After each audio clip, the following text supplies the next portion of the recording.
Hello, everyone. Thank you for listening and watching. My name is Nefertiti, and you can find my information in the description box below.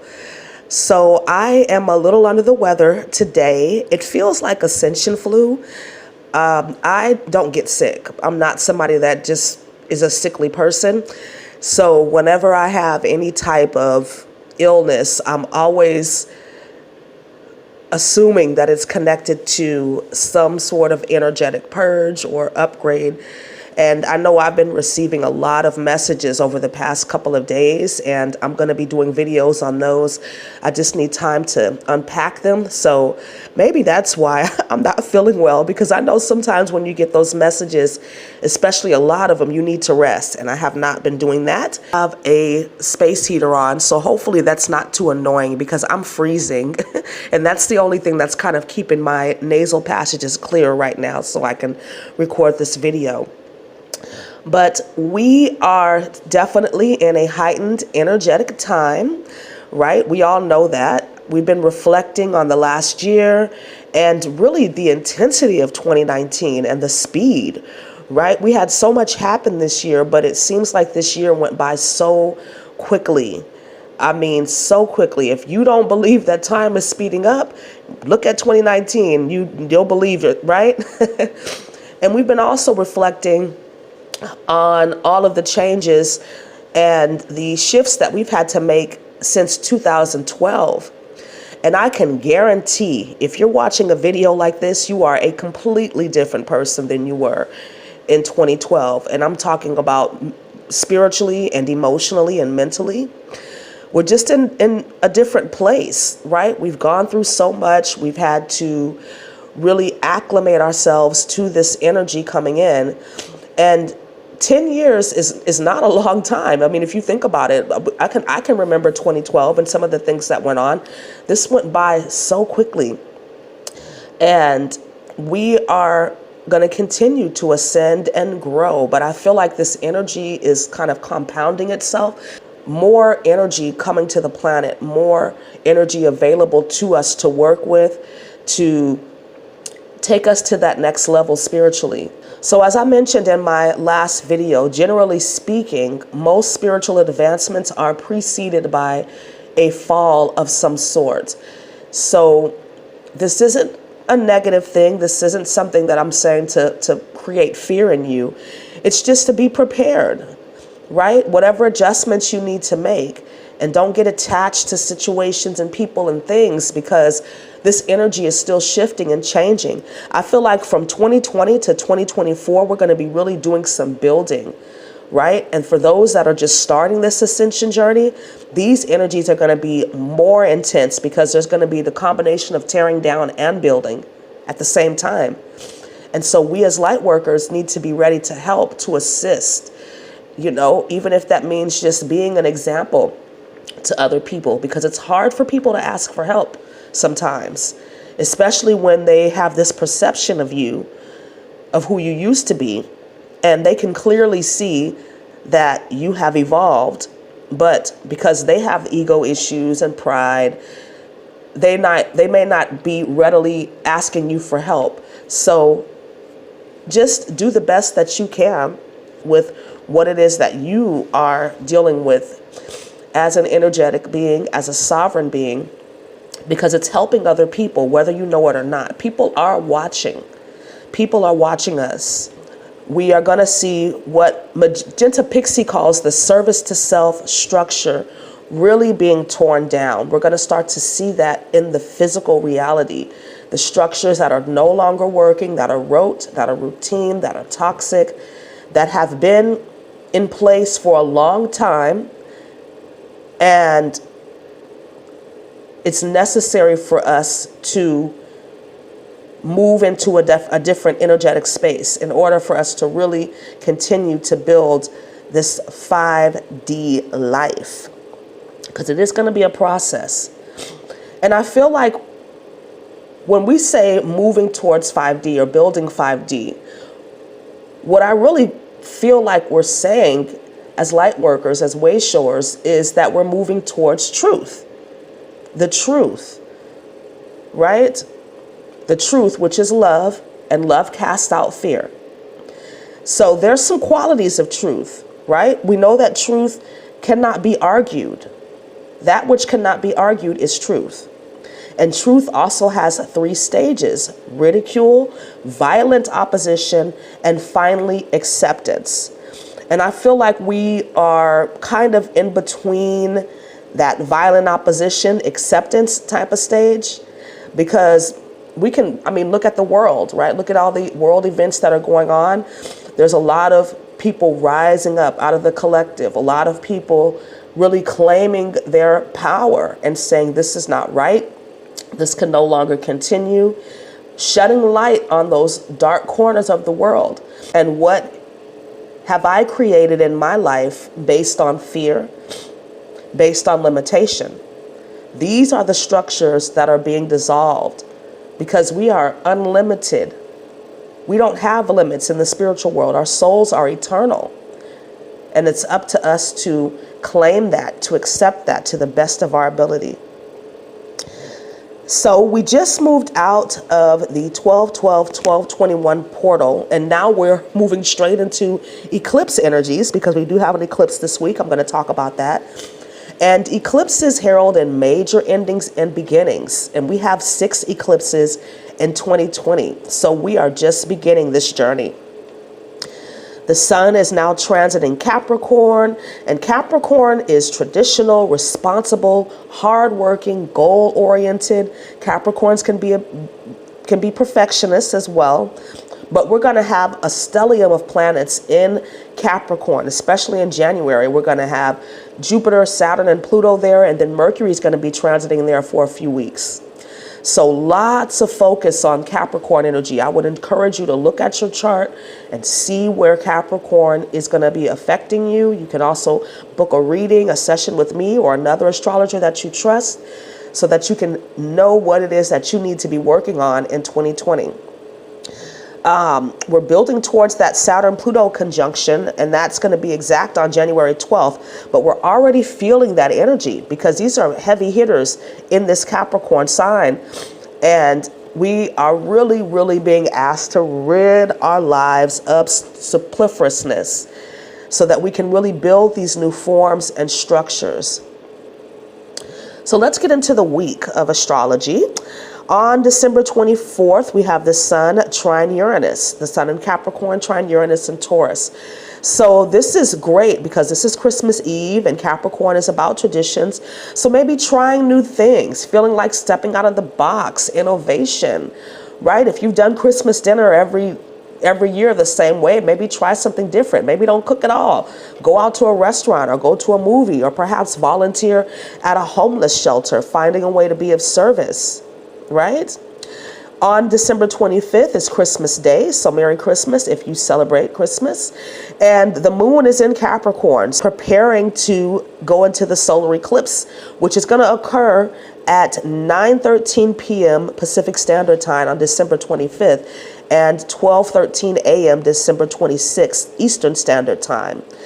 So, like I mentioned, eclipses are new beginnings, new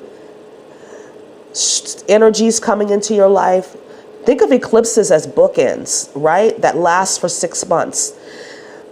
So this actually is a very fortunate and lucky solar eclipse because it's conjuncting that Jupiter and Uranus. So this is about growth and expansion, prosperity, deep insights, and unexpected blessings. This is a very powerful, like I said, very powerful, lucky eclipse. There's strong career and money themes surrounding this eclipse. So I feel like that's going to be a huge theme and focus over the next year. And when we have eclipse energy, it's not the best time to make major decisions if possible, because the energy is so unstable. And when we have a new moon solar eclipse, it's kind of the darkening of the light. So we don't have all the information. So this is going to be igniting a lot of ambition and really wanting to achieve your goals.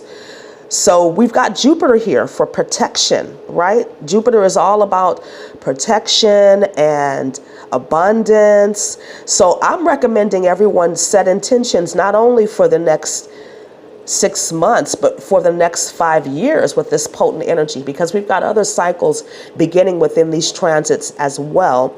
And I really feel like we can plant some powerful seeds right now to really create the life that we want, to create the life that we feel like we deserve.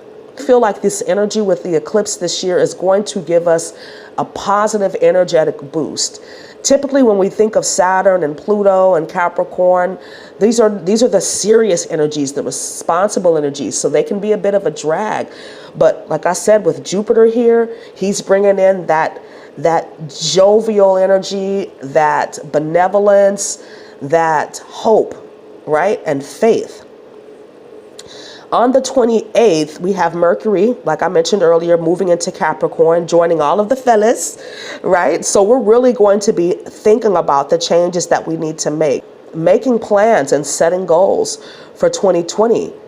And I feel like if you've ever set goals before and you have not achieved them, 2020 is going to be the year where you have so much support. Even though we have all of these eclipses and shifts and changes, I feel like they're just portals of energy coming in to give us that push that we need, because it's go time, light workers. It's go time. We've had a 10-year initiation, some of us. So it's really, really time for us to step up to the plate, to do the work that needs to be done. And there is some work that needs to be done. Right? Saturn rewards hard work, and he's going to be in this area of your life for the next year. And you're going to have everything that you need to do what it is that you need to do. I feel like a lot of people are really going to be stepping into their purpose in a powerful way in 2020. So that's really exciting. So let's move on to the Oracle card. And the Oracle card that came flying out of the deck was the Mountain card from the Angels and Ancestors deck by Kyle Gray.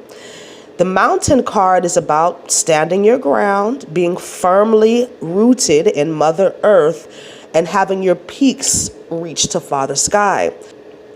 The Mountain card comes in when maybe we're feeling a lot of pressure. Maybe we feel like we haven't done what it is that we needed to do. We're not where we need to be. When the Mountain card comes in, it's confirmation that you are exactly where you need to be, that you have been very resilient, that you've been grounded, and you've been doing the best that you can based on where you are. So I see this card as a support card, like, yes, you're on the right track. You've always been doing the right thing. Because a lot of times when we have that chaos and disorder in our lives, we feel like maybe we have missed the mark somewhere. So we know sometimes we hear messages like, oh, you're going through what you're going through because your vibration is low, because you attracted that to you. It's not that simple. It's not. We definitely need to be mindful of our vibration, but I feel like we attract certain situations to us because we have lessons to learn. And it has to happen that way. You know, it's connected to our vibration somewhat, but all of it is for our good.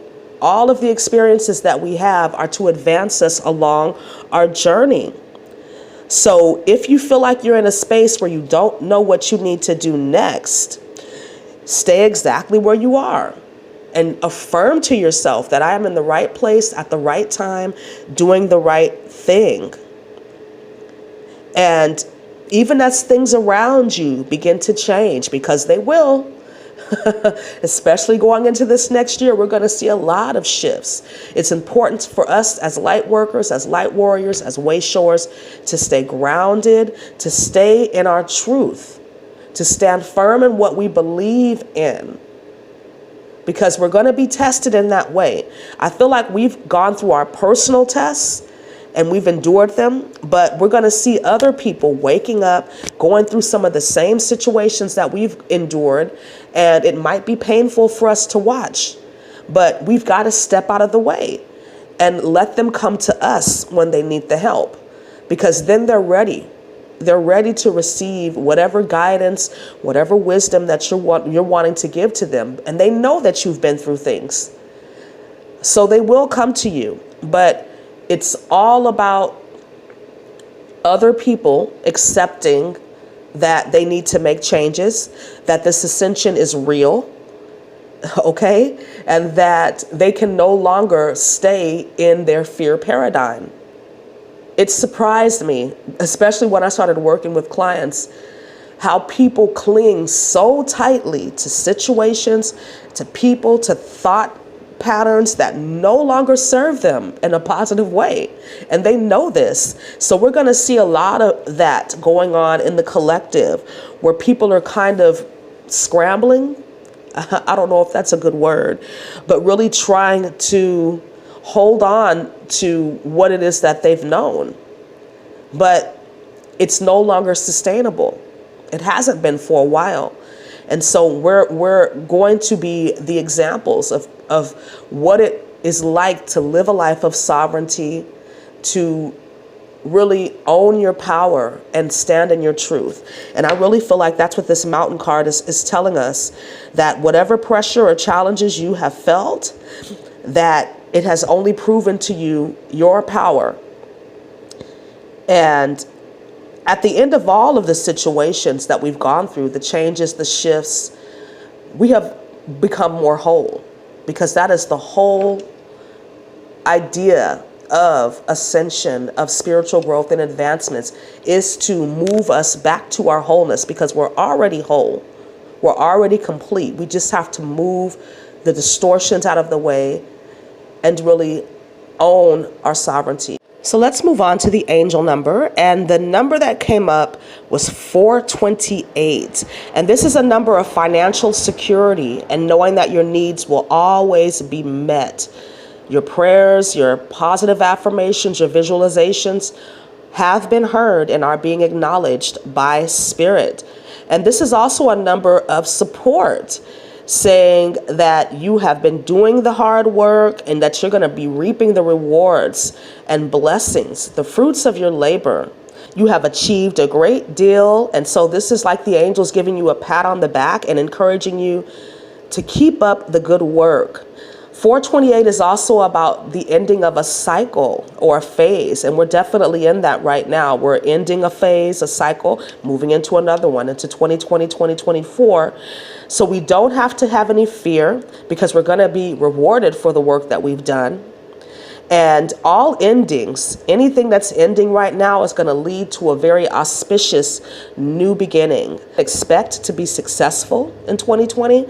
We can expect to achieve our goals in 2020. We can expect blessings in 2020. Because when we give to life, we receive from life.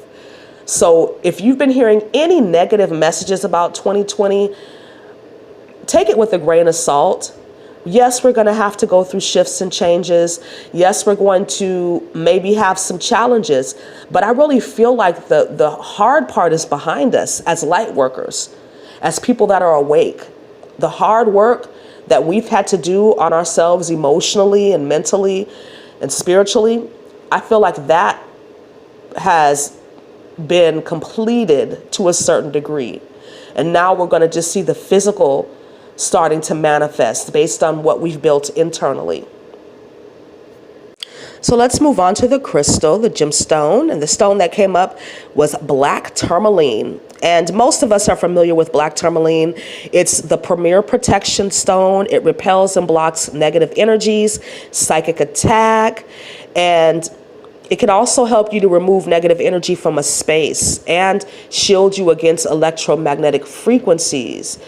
Black tourmaline is very grounding, very cleansing, purifying, and it helps to transform energy. So this is a great stone to use for energy transmutation.